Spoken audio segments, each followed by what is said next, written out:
नमस्कार, मी पूर्वी भावे. माझा मिड डे मध्ये आपलं स्वागत. जोपर्यंत सत्य स्वीकारणार नाही तोवर सर्व पक्षांची अवस्था अशीच राहील.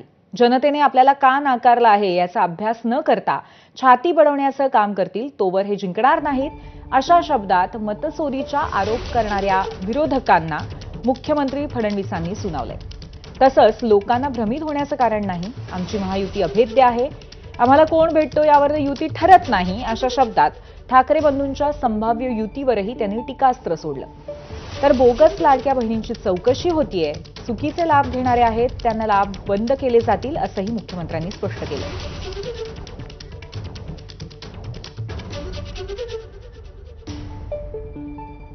गालिब ने कहा था, दिल बहलाने के लिए ख्याल अच्छा है गालिब.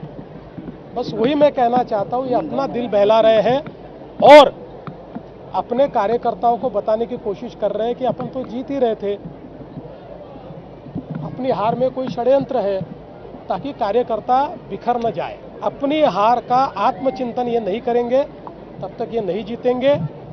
जब तक लोगों का अपमान करते रहेंगे और जब तक झूठ बोलते रहेंगे तब तक ये कभी जीतते नाही आ सकते. लोकांना भ्रमित होण्याचं कारण नाही.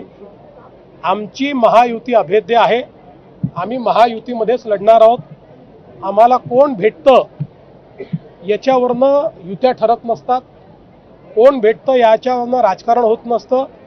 राजकारणामध्ये महायुतीच लढेल आणि महायुतीच जिंकेल. लाडक्या बहिणीमध्ये 26 लाख लोकांनी गैरफायदा घेतलेला, अनेक म्हणजे मुंबई असो पुणे असो अनेक मोठ्या शहरांमध्ये यांचा लाभ आहे. त्या संदर्भात आता आमची चौकशी चाललेली आहे. जे चुकीचा लाभ घेणारे लाभार्थी असतील त्यांचा लाभ बंद केला जाईल. मराठा आंदोलक मनोज जरांगे पाटील